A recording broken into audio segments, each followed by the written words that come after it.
মানুষ খুবই স্বার্থপর, মানুষের সাথে মানুষ আছে যে চলাফেরা করলে বোঝা যায় কে কেমন মাছ মানুষ। মাখাইতেছি বিয়ের পরে বাবার বাড়ি গেলে সবার কাছে বেশি তবে সে আমার মনের জ্বালাগুলো একদম পারফেক্ট মিশে।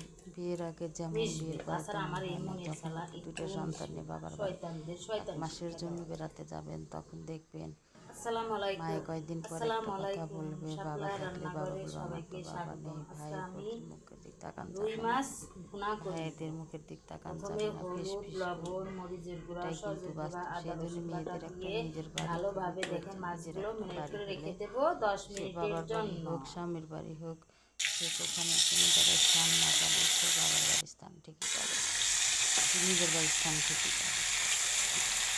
তারপরে আপনাদের সাথে কিছু একটি মাছ বাবার বাড়ি থেকে চলে এসেছি,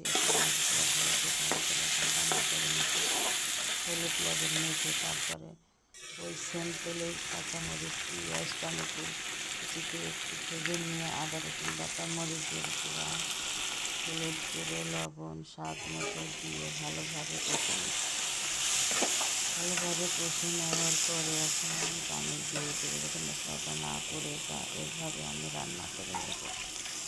সেজন্য পানি দিয়ে দিলাম, পানি দিয়ে এখন সব মাছগুলো একে একে দিয়ে দিলাম। তারপরে যাতে এত লোভনীয় হয়েছে আমার মেয়েগুলো, সেই মজা হয়েছে। আসলে আমি নামাজ পড়ে গোসল করে নামাজ পড়ে দিলাম। আসসালামু আলাইকুম, দেখেন গাইস, আজকে বাবার বাড়ি থেকে চলে এসেছি শ্বশুর বাড়ি, স্বামীর বাসা এসেছি। এসে কি রান্না করবো, রুই মাছ ছিল, রুই মাছ তো পেঁয়াজি টমেটো দিয়ে করলাম। কেমন হয়েছে আপনারা কমেন্টে জানায়েন তো। আশ্রয় কতদিন থাকবো, এইভাবে তো থাকা যায় না। গিফট করো কে শুভ শুভ একটা শুভ ফুলকো দুইটা দুই কালার। থ্যাংক ইউ তোমাকে। আমি অল্পতে আমি অনেক দুইটা মগ, অল্পতে আমি দুই অনেক কালার। দেখেন দুইটা মগই খুবই সুন্দর, নাইস।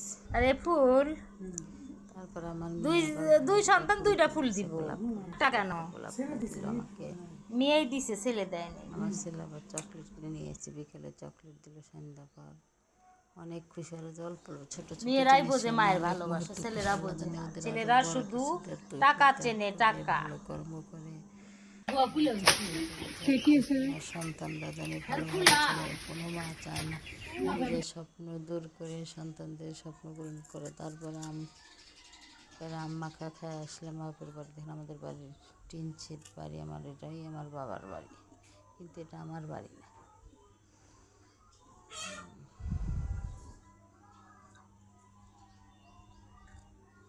কি বলবো